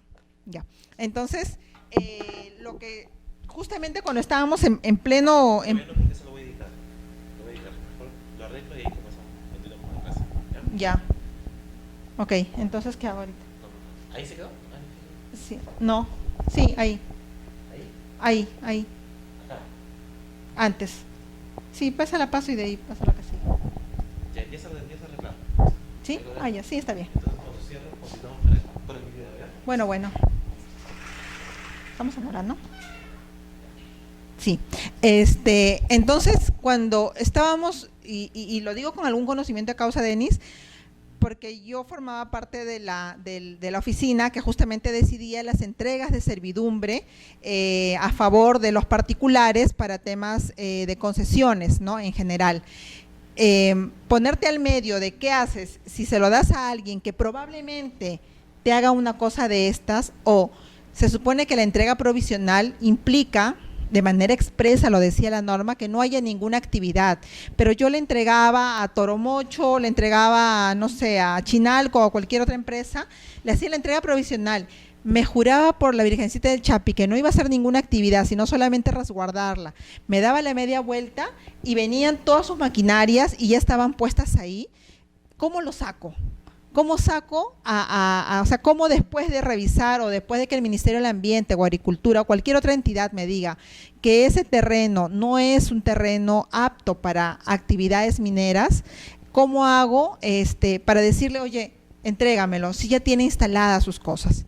O sea, no hay manera, esa forma de impulsar, de simplificar requisitos, puede ser de repente en un proceso de formalización de la propiedad en la zona urbana, pero desde mi punto de vista, y seguramente habrá más de uno que no esté de acuerdo, no se puede usar para temas tan sensibles como el ambiente y la minería. No puedes, porque no es tan fácil, genera muchas distorsiones y las he visto. He visto lugares que el mismo gobierno regional generaba estas distorsiones. Tenía un gobierno regional que la Dirección Regional de Energía le daba la concesión y la misma Dirección Regional de Energía me decía, SBN, entrégale ese terreno a la concesión Los Tres Chanchitos. Entonces yo iba y se lo entregaba y luego venía la Dirección Regional del mismo gobierno regional, la de vivienda, y me decía, yo tenía ahí previsto hacer un programa de vivienda. ¿Por qué se lo has entregado? Yo le digo, porque tu otra dirección me dijo. Me dijo, pero es que la zonificación de esa zona y que tú has visto y que no sé qué, el ordenamiento territorial. Entonces, yo me veía en el medio, que el mismo gobierno regional, o sea, como unidad no tenía establecido qué actividades iba a hacer sobre su terreno. Y volvemos nuevamente al tema del ordenamiento territorial, o sea, no solamente es un tema de necesidad de hoy día, tiene que verse, si hubiésemos tenido, si esta región hubiese tenido por lo menos su zonificación económica aprobada, no tendrían por qué ambas direcciones estar discutiendo sobre un mismo terreno. Cuando por fin, después de un acuerdo de consejo, decidieron que ese terreno era prioritario para las viviendas, más bien por un tema político, creo, que más que económico, la empresa simple y llanamente lo cercó, puso sus tanques y hasta el día de hoy no sale. Y probablemente en 20 años no salga, ya tiene un juicio ya, pero no va a salir. Y la misma empresa ha dicho, hazme lo que quieras, yo no voy a salir. Es más, como tengo juicio ya ni pago ya. Entonces, claro, pero es que no es lo mismo. Igual los ciudadanos no podemos estar, no podemos ser víctimas de la inacción del Estado, de la omisión del Estado o de la falta de una política clara, ¿no? O sea, si el Estado peruano en algún momento decide ser un país agrícola, netamente agrícola, bienvenido sea, pues, y su actividad minera no será bienvenida, ¿no? Pero no decide. No, claro, no decide porque no tenemos instrumentos que me digan, no solamente que este terreno…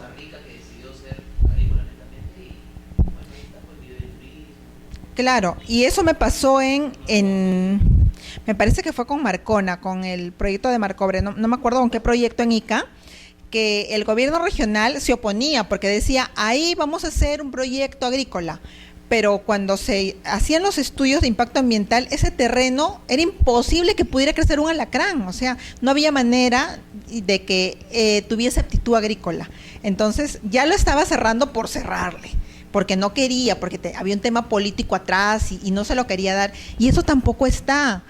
Entonces, insisto, por el tema de los instrumentos de gestión, sí es importante generarlos, hacerlos de manera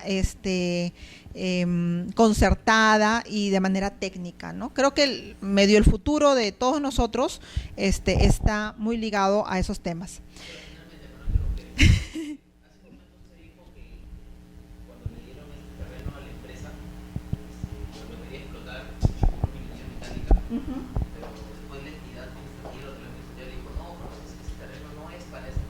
¿Cómo sabe la autoridad administrativa que es así? O sea, no solamente basta con decirlo, sino también con demostrarlo. O sea, yo le creo más un poco a la empresa, porque la empresa no va a invertir millones y millones en algo que al final no tiene actividad, no tiene yacimiento minero. Yo tuve un caso que sí, bueno, no sé si fueron millones, pero fue en Trujillo. Era un señor que me da una pena, porque él cumplió con los 20 requisitos que le pedí, los 20 los cumplió. Cumplió 1, 2, 3, todos los cumplió. Lo hizo así, aplicadito el señor, aplicadito. Hicimos la inspección en campo, vimos que no había nada, perfecto. Y cuando ya le sacamos la tasación para que nos haga la contraprestación, él, no sé si equivocadamente, recién había hecho un estudio o le dieron la respuesta del estudio, advirtieron que en ese terreno no había nada. Y él ya había gastado en todo su impacto ambiental, todos sus instrumentos, los había presentado, sus planos, todo, y no había nada. Entonces me dijo, ¿sabe qué, señorita? Muchas gracias, pero no lo quiero. No, son de parte, son uno de los requisitos que tienen que darse, ¿no? Sí, pero, o sea, no es que siempre, no necesariamente siempre, las empresas que solicitan el uso de un terreno ya tienen ahí asegurado la extracción de determinada actividad, no siempre. Claro. Claro, el cateo creo que le llaman eso. Sí. Aunque una vez estaba revisando las normas mineras que dicen que esa actividad no necesita permiso del titular. Entonces, pero supongo que debe ser pues para hacer un mayor estudio. Para eso estuvo hecha la norma, no para que el gordito me haga estas cosas, no para que la otra empresa, que no digo su nombre porque está todavía ahí, ponga ahí su fábrica, no para que me cerquen, o sea, para eso no está la norma. Pero sin embargo sí la agarran. Y ahora la 3230 sí ya fue pues ya lo máximo. Entonces ese caso en particular que te comento, se resolvió porque sí era Marcobre, no me acuerdo, sí, creo que sí era Marcobre. Se resolvió cuando la empresa solicitó a su sector, que es energía y minas, que se le declare como de interés nacional. Entonces, para que tú seas declarada como de interés nacional por resolución ministerial, te piden una serie de documentos, entre ellas las de impacto ambiental y estudio de suelos y tacatá y tacatá. Entonces, él comprobó ante su sector que en realidad eso no tenía mayor uso agrícola. Se le declaró de interés nacional y se siguió con el procedimiento. En ese caso, tal vez tuvo cierta suerte porque era una empresa grande, territorios grandes, no sé qué hubiese sucedido en un caso menor, ¿no? Pero siempre queda latente el tema político, siempre. Adjudican un terreno a dedo siempre y cuando el sector competente declara interés nacional esa inversión. Adjudicar, ese es otro tema. Bueno, lo vamos a ver rapidito ya para no dejarte con la duda. Las actividades que hace el Estado, entre otras, es básicamente 3. Incorpora con inmatriculaciones, con reversiones, ¿no? Administra con arrendamientos, usufructos, servidumbres y adjudica mediante 2 maneras. La norma establece, y es una garantía del Sistema Nacional de Bienes Estatales, que los predios o los terrenos del Estado siempre se tienen que adjudicar por subasta pública, siempre. Sin embargo, toda regla tiene una excepción, y la excepción está en el artículo 77 del Decreto Supremo 007/2008 Vivienda. El artículo 77 establece 5 modalidades por las cuales, como dice Denis, se puede transferir a dedo un terreno. Una de ellas es cuando ha sido declarada de interés nacional, ¿no? Entonces, si hay un terreno que ha sido declarado de interés nacional y esta persona solicita su adjudicación, entonces en ese caso sí se le puede otorgar, ¿no? Que es una de las modalidades, son 5 en realidad. Entonces, sí, esa es para responder tu consulta, sí. Pero en ese caso ellos no pedían adjudicación, pedían que se les diera la servidumbre, ¿no? Entonces, yo les di la servidumbre, feliz de la vida, y a los 3 meses sacaron su artículo 77 y me dijeron que a ellos les salía más barato comprarlo y hacer lo que quisieran que tener la servidumbre y estarle dando cuentas al Estado en cada acción. Y como tenían la causal, se les transfirió. Ahí donde estábamos, ya me perdí. A ver, estábamos ya a nivel local y nos vinimos el proceso de ordenamiento. Tenemos básicamente 2 instrumentos legales: la resolución ministerial 26/2010, que aprueba los lineamientos de política para el ordenamiento territorial, y la famosa resolución ministerial 135/2013 MINAM, que aprueba, entre otros, la guía metodológica para elaboración de instrumentos técnicos sustentatorios para el ordenamiento territorial. Esta resolución es muy interesante. Voy a tratar de mandárselas también. No, está en el compendio. En el compendio que les he mandado, que es un compendio medio gruesito, que si no lo pueden imprimir, úsenlo siempre como un documento de consulta. Y como bonus track le voy a mandar también a Carlos el compendio normativo de bienes estatales. Yo físicamente lo tengo, pero le soy sincera, nunca lo he leído físicamente completo. Lo he leído siempre en la computadora. Y me es más fácil buscar de repente por palabras o actividades.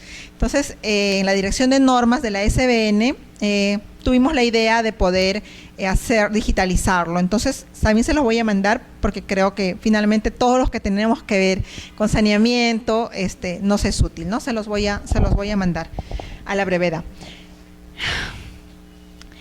El tema del ordenamiento territorial tiene básicamente 3 fases. Lo he puesto creo que al revés, debió haber sido de adelante para atrás. La realidad, cómo estamos ahora, la propuesta, cómo nos gustaría estar, y la implementación, cómo hacemos para lograrlo. Puedo tener de repente una ciudad como Marcona, ¿no? Puede ser, para que se me venga a la mente. Marcona es un pequeño distrito en Ica, en Cañete, no, Ica, en Ica, que creció, digamos, muy cerca a la empresa Hierro Perú, que después se convirtió en Shogun. Era una ciudad pequeña que fue creciendo y ahorita es bastante más grande de lo que inicialmente era. Al crecer de manera desordenada, tiene muchos conflictos respecto, no conflictos, muchas necesidades no cubiertas de vivienda, de zonas adecuadas para ellos y de servicios básicos. Entonces, si por ejemplo lo ponemos acá, ¿cómo estamos? Mal, porque estamos construidos de manera que no corresponde, de repente sobre cauces de río o de manera desordenada. ¿Cómo nos gustaría estar? Probablemente pues ordenados, ¿no? Entonces, ¿cómo hacemos para lograrlo? No solamente implica que un alcalde decida, porque los alcaldes duran 4 años, si es que no los meten en la cárcel antes, ¿no? Los alcaldes duran no mucho tiempo, entonces ellos no pueden hacer estas planificaciones a largo plazo. O no, sí pueden, pero no, en realidad deberíamos más bien tener otro tipo de propuesta, ¿no? En la fase 1, en cómo estamos, es donde se elaboran los famosos documentos técnicos del ordenamiento territorial. La resolución ministerial 135 sostiene que son 4. Vamos a desmenuzarlos un poquito cada uno. La primera es la zonificación ecológica y económica, con la cual estamos avanzando, y es lo que ya tenemos, es lo que con mucho esfuerzo se está tratando de sacar. En algún caso, por ejemplo, suelen incorporar terrenos del Estado, o qué se haría con terrenos del Estado, y nos mandan en consulta a la superintendencia. Por eso es que he revisado algunos. Los estudios especializados, los famosos estudios especializados, que los vamos a ver más adelante, el diagnóstico integrado del territorio y el plan de ordenamiento territorial. Los he puesto así en siglas porque más adelante, como son nombres medio largos, para que los podamos identificar de mejor manera. El primer instrumento para el ordenamiento territorial es la zonificación ecológica y económica, ¿no? Esta zonificación ecológica y económica es, como su nombre lo dice, es un proceso dinámico para la identificación de alternativas del uso sostenible de un determinado territorio. Aquí tienen que entrar todos. Aquí no solamente entra el campesino, la tierra y vamos a ser agrícolas todos. Aquí entramos todos. O sea, aquí se tiene que ver qué potencialidades tiene mi suelo, qué efectivamente puedo hacer con esto. ¿Puedo o no lo que yo quisiera? En la zonificación ecológica, básicamente, bueno, se busca el uso sostenible de la tierra viendo las potencialidades y las limitaciones con criterios físicos, biológicos, sociales, económicos y culturales. Yo tengo, por ejemplo, la tierra de mis papás, es una hondanada, ¿sí? Y detrás hay un volcán dormido. Entonces, cerca del volcán han encontrado una concesión minera de cobre. Entonces, se supone que iban a hacer ahí la explotación, pero tuvieron la mala suerte que está muy cerca a la cabeza de una cuenca de agua. Entonces, simple y llanamente, y para más mala suerte, ese cerro literalmente era el apu del pueblo. Entonces no había manera, la única manera era excavarlo y comerse el cerro, ¿no? Entonces no se pudo, en realidad la presión social fue muy grande y no se pudo. Ahí está el titular de la concesión, que lo tiene bien enmarcadito, que es un poblador del lugar, lo tiene bien enmarcadito y no lo puede hacer porque hay un tema social detrás. En las zonificaciones ecológicas no solamente se ve la potencialidad del suelo, sino también otros aspectos como el tema biológico, social y económico. Yo no puedo decir este terreno es apto para la vivienda cuando está en un cauce de río o cuando está en estas quebradas. No debería yo generar este instrumento cuando tengo, por ejemplo, determinadas limitaciones, ¿no? ¿Para qué sirve? Para orientar la toma de decisiones sobre el mejor uso del territorio, ¿no? Considerando las necesidades de la población en armonía con el medio ambiente, y es lo que no le gusta de repente al ministerio, bueno, a nuestros amigos mineros, ¿no? No es que tengan nada contra ellos, yo los quiero, los admiro, los he apoyado en lo que he podido, porque en el trabajo donde yo he estado he tenido bastante relación con ellos y he trabajado en algunas mesas también con los amigos del Ministerio de Energía que tienen muy buenas ideas, pero creo que en la medida que podamos concertar el desarrollo con el tema ambiental, vamos a poder avanzar de mejor manera. El segundo, el segundo instrumento, que es bastante cuestionado, como lo habíamos conversado hace un rato, no siempre, pero sí de manera mediática, son los estudios especializados. No los puse acá, pero los estudios especializados me parece que son 9. Son estudios especializados, dice, responden a la necesidad de conocer la relación de las sociedades con su medio natural, evolución, situación actual y proyección, y se priorizan a partir de la información generada en la zonificación económica y ecológica. Es el segundo paso. Yo primero hago mi zonificación ecológica y después paso a los estudios especializados. Si no me dejarás mentir o hazme acordar, por favor, me parece que en la convención tenemos ya algunos estudios, pero que son totalmente cuestionados porque sostienen que los instrumentos para generarlos son no han sido, digamos, acorde a ley, no se han hecho las consultas que se debieron haber hecho o no se hicieron las actividades o los estudios sociales, que es lo que se necesita, ¿no? Son 9 estudios, ¿no? Está el normativo, poblacional, económico, social, no me acuerdo los otros más. Son 9, ¿no? Lo que busca estos estudios especializados es saber actualmente, hoy, cómo están los terrenos, o sea, cuál es la situación actual de determinado territorio. Esa es la finalidad de estos estudios especializados. Algunos los están haciendo. No se está avanzando mucho en realidad, ahí nos estamos deteniendo un poco, ¿no? No hay tanto impulso porque creo que es dentro de muchas causales la falta de, valga la redundancia o lo irónico, de especialización en el tema. Entonces, yo tengo amigos que empezaron como ingenieros agrícolas, terminaron en SBN o en COFOPRI haciendo planos, y ahora que estamos con todo el tema del ambiente se han dado cuenta que efectivamente ellos estudiaron para ver temas relacionados a la tierra, los agrícolas, los geógrafos, los ingenieros geógrafos, ¿no? Entonces dicen, oye, sí, yo estoy preparado para hacer determinadas cosas. Entonces, inclusive ya se están abriendo en facultades ingeniería ambiental y cosas relacionadas que coadyuven a tener especialistas en nuestro país que conozcan nuestra idiosincrasia para poder generar este tipo de instrumentos. Ahí se me fue la voz. Tenemos también el diagnóstico integrado del territorio. Este diagnóstico básicamente lo que da es información. Es información sobre variables claves o aspectos más importantes que determinan la ocupación del territorio. Puede ser que el territorio sea apto para la minería, puede ser que los estudios especializados digan que sí, o para no ponerle en la minería para que no se vea tan parcializado el tema, de repente para un tema urbano, ¿no? El estudio, la zonificación ecológica dice que es una zona de expansión urbana, sí. Los estudios especializados sostienen de que sí es viable, de que se le pueda dar los servicios básicos o que tenga todas las aptitudes para poder ser una nueva ciudad, sí. Pero de repente hay alguna variable, como por ejemplo que está en zona de alta marea o que está colindante a una zona de alta marea, o en zona de playa o en zona de dominio restringido, ¿no? Que no es lo mismo. Les explico un poquito qué es zona de playa y dominio restringido, lo manejamos, ¿no? Un poquito, les hago un repasito chiquito. Ya, a ver, les comento. En el mar, donde la vida es más sabrosa, nosotros tenemos o deberíamos tener una zona que es, este es el mar. El mar tiene una línea imaginaria que se denomina la línea de alta marea, la famosa LAM.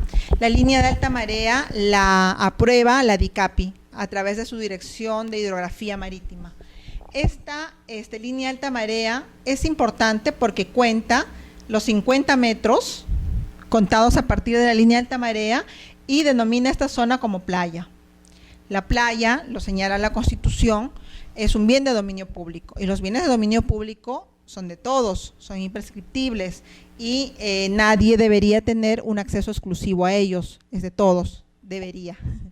Entonces, después de los 50 metros, después de la zona de playa, vienen los 200 metros adicionales, que es la zona de dominio restringido. Esta zona también es de dominio público, pero la ley que separa la zona o que determina la zona de playa y la zona de dominio restringido es la Ley de Playas del año 96. Esta ley sostiene que si existe propiedad privada debidamente acreditada, no necesariamente inscrita, pero sí acreditada antes de la dación de esta ley, se respeta la propiedad existente con todos los derechos inherentes a ella. Pero si no, todas las actividades que se hagan acá son actividades que en principio no deberían haber. Y eventualmente podrían ser algunas relacionadas al turismo o a la ecología y deberían tener permisos especiales por parte de la superintendencia. Entonces, si yo tengo un terreno X que de repente físicamente podría ser urbano, y porque el mar estaba por acá, antes estaba bastante lejos, ¿no?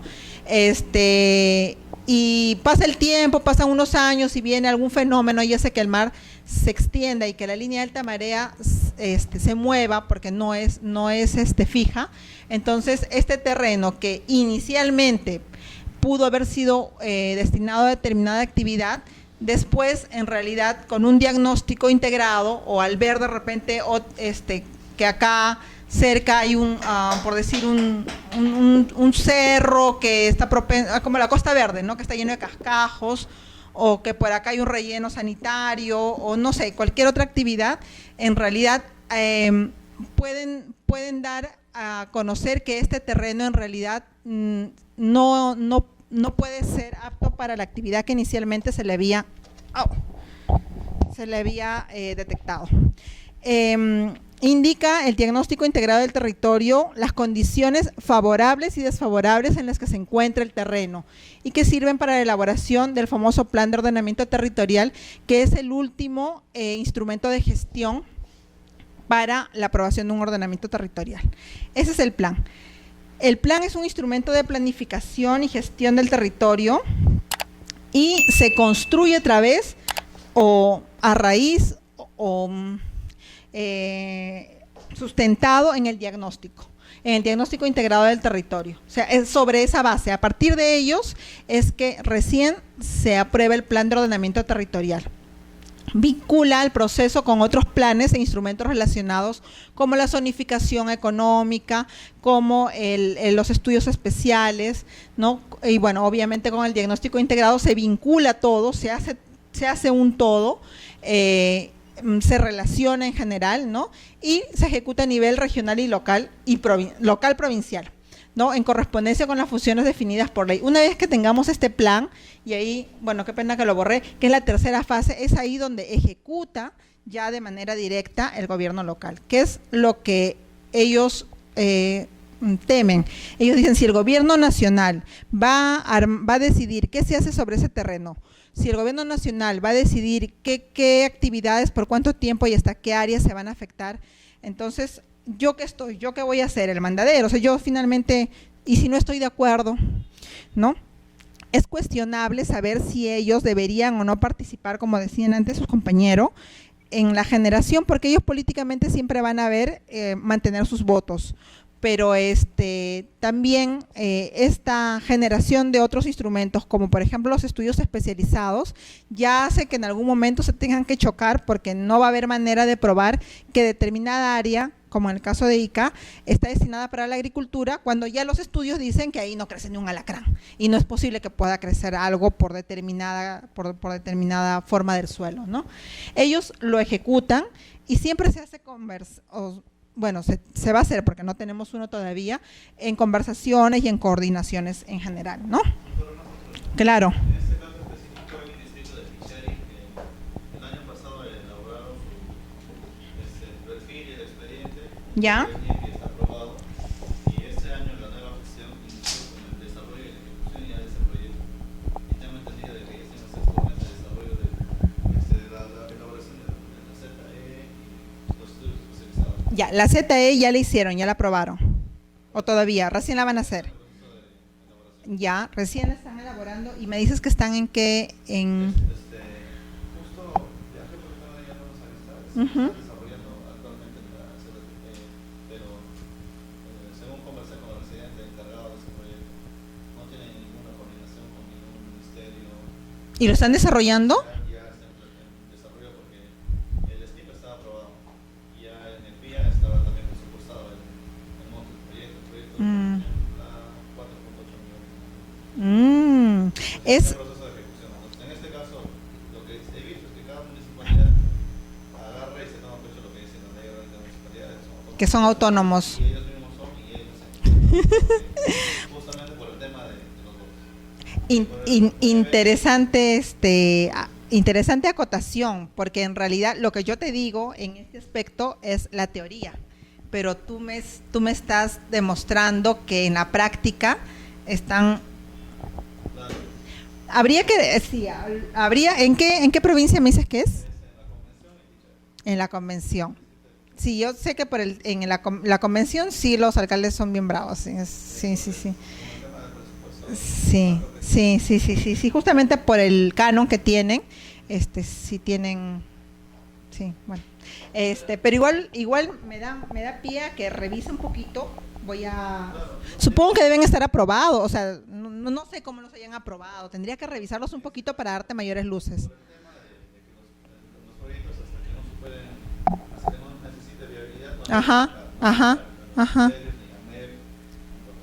ellos como lo aprueban, sesión de consejos aprueba y lo hacen en vías, busca el presupuesto, en el caso de que no haya presupuesto, buscan el financiamiento adecuado y lo entonces hay muchos proyectos de ese tipo que en realidad no llegan ni a la provincial ni a la regional. No, en proyectos yo no lo dudo, pero sí me sorprende que me digas que ellos aprueban su propia zonificación ecológica y económica, y no suba a la provincial, al gobierno provincial, que es finalmente quien lo debería aprobar.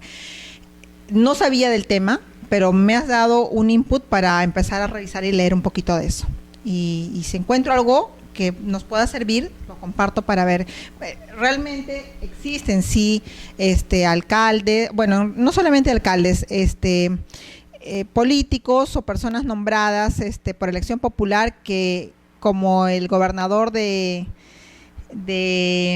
Ancash, prometen cosas como que te voy a dar 500 soles a cada uno, ¿no? O sea, las hay, ¿no? Y sí hacen cada cosa. Yo la vez pasada vi que el alcalde de San José, por si me voy a acordar de ese alcalde que me da cólera, en Trujillo, el alcalde distrital de San José decidió inmatricular un terreno que era del Estado, y él dijo, no, pues yo tengo esta autonomía y yo lo inmatriculo. Y yo le digo, pero ¿cómo? O sea, ¿cómo lo vas a inmatricular, no? Y me dijo, no se preocupe, y lo inmatriculó ni siquiera a nombre del Estado, porque pues, si lo hubieran inmatriculado a nombre del Estado, bueno, no, lo inmatriculó a nombre de la Municipalidad de San José, lo hizo, se aprobó, se publicó, ¿no? Y fue porque el registrador de Trujillo, que era amigo nuestro, llamó para decir, oye, ¿y qué pasó acá? Y ahí es donde saltó todo el tema, ¿no? O el gobernador el presidente regional de Tumbes, que decidió sacar una directiva para vender las zonas de Tumbes, para desafectar las zonas de dominio restringido, cuando por ley de playas solamente le corresponde a la SBN. Pero él dijo, no, yo tengo mi autonomía, yo lo saco. Lo publicó en el diario, lo publicó, fue así, de lo más campante. Dijo, no, yo lo hago. Y lo hizo y lo probó. Entonces, lo que me dice su compañero, en realidad ya no me sorprende, pero sí lo voy a revisar con cuidado y voy a ver qué implicancias tiene, qué alcances, porque no lo sabía. Con el tema de la adjudicación de terrenos, en este caso la municipalidad de fichar y adjudicado, se tomó la potestad de adjudicar terrenos a favor también del Estado, no proveedores de Estado, en este caso al Ministerio de Defensa, a las fuerzas. ¿Que eran terrenos del Estado o eran terrenos de la municipalidad? Hay algunos terrenos del Estado. Oh. Eso lo hicieron hace 10, 15 años, cuando la situación todavía no era tan. Ya. En este caso se toman estas atribuciones, pero actualmente no les pueden. Sí, No. la municipalidad, ellos sí pueden adjudicar a. Hubo un tiempo en los años 70, que no me acuerdo, no, 67, que hubo una ley que facultaba a las municipalidades a que puedan adjudicar terrenos del Estado, pero se hizo tanto quilombo y se hizo tanto mal uso de esto que creo que al año, 2 años se les quitó esa facultad. Entonces los alcaldes, eso pasó por ejemplo en zonas ribereñas al mar como San Bartolo, Pucusana, los alcaldes no tuvieron mejor idea que abrir sus acuerdos, o sea, habían hecho una especie de libro de ventas y todas las ventas que hacían años después lo ponían en esos años o hacían los contratos de esos años.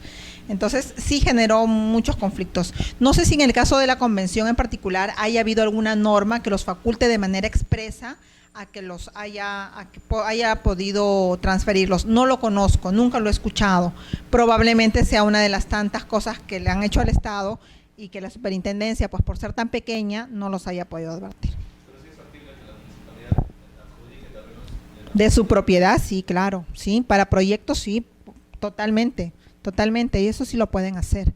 Y es más, ellos pueden también pedir al Estado terrenos que luego, por ejemplo, si fuesen destinados a Promovis o a programas de vivienda municipal, sean también adjudicados a terceros, ¿no? Por subasta pública. Sí podría. Pero que no sean de ellos hasta por un tema básico de cómo transfiero algo que no es mío, ¿no? Por más que formen parte del Estado, no tendrían la competencia para poder hacerlo, no debieron haberse hecho. Doctor, ¿cómo así, por ejemplo, el alcalde puede inscribir algo si le corresponde al registrador? No, él lo presentó a registros públicos, no se inscribió, no se llegó a inscribir, pero sí suceden, sí hay ese tipo de cosas. Sí y no. La declaratoria de fábrica es un acto de administración que no necesariamente lo tiene que hacer el propietario, lo puede hacer el poseedor, el administrador del bien, sí, pero siempre si es que el terreno fuese del Estado, inscrito a favor del Estado, tendría que comunicarlo a la superintendencia, ¿no? No hay tanto por restricción, pero sí lo comunica. No, el alcalde, por decir, yo le adjudiqué al alcalde un terreno para que él haga su palacio municipal. Entonces él construye sus 5 pisos y decide hacer su declaratoria de fábrica porque, bueno, quiere regularizarse, ¿no? Él puede hacer sus planos y todo y me hace una comunicación a mí, superintendencia, de que está haciendo ese trámite. Yo no le voy a negar, simplemente le voy a decir que se doy por comunicado y que haga llegar una vez que lo inscriba los documentos. Entonces, el registrador no creo que se lo pida, no lo sé, no creo en realidad, porque los registradores son son funcionarios públicos y se deben pues a lo que la norma solicita de manera expresa. No recuerdo dentro de los requisitos de declaratorias de fábrica que esté autorización expresa del propietario en caso de ser el Estado, ¿no? Como es un acto de administración y no afecta, no disminuye el valor del terreno, entonces por el Estado no hay mayor tema. Previa comunicación.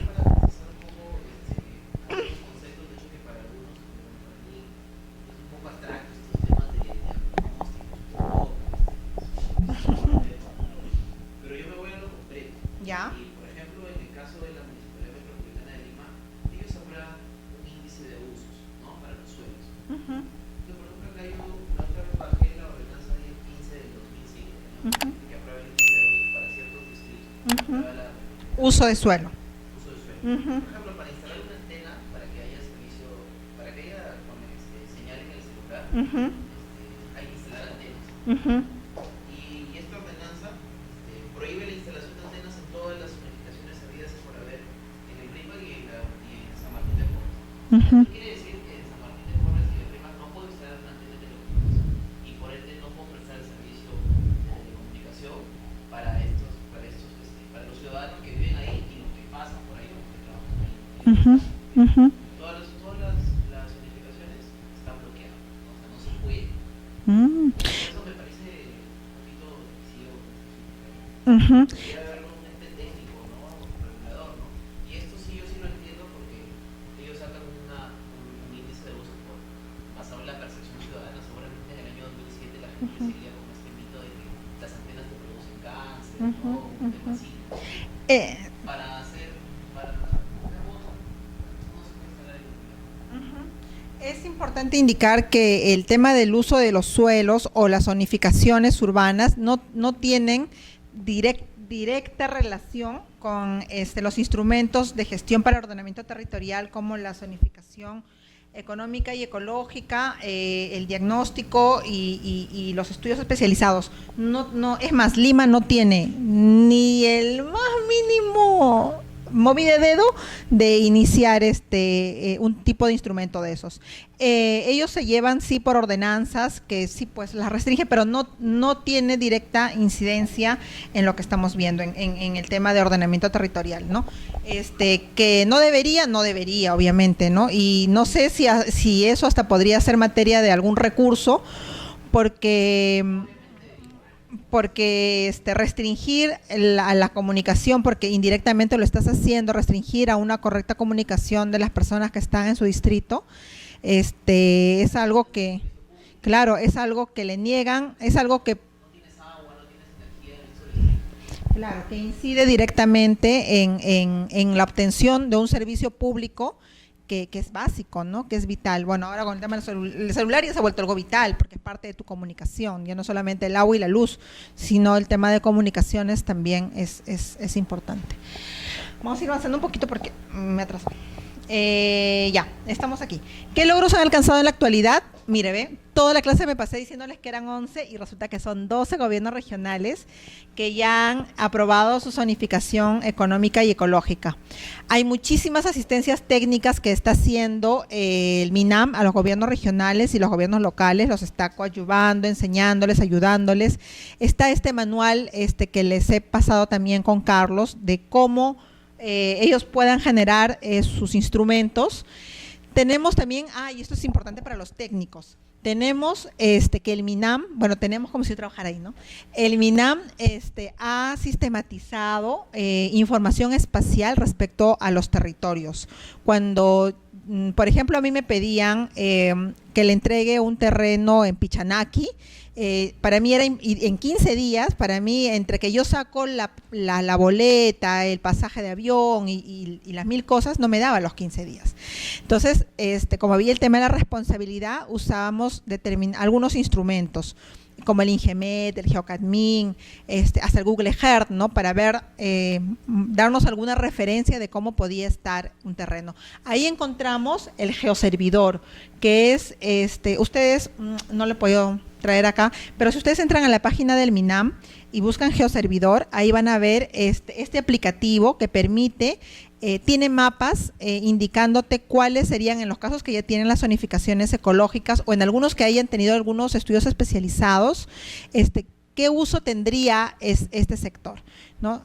Una vez tenía una empresa en Moquegua que me decía: el terreno es seriazo, doctora, no hay nada, lo tengo todo está en más cultura, me ha dicho que no hay nada, el alcalde me apoya, la gente me apoya, deme de una vez el terreno.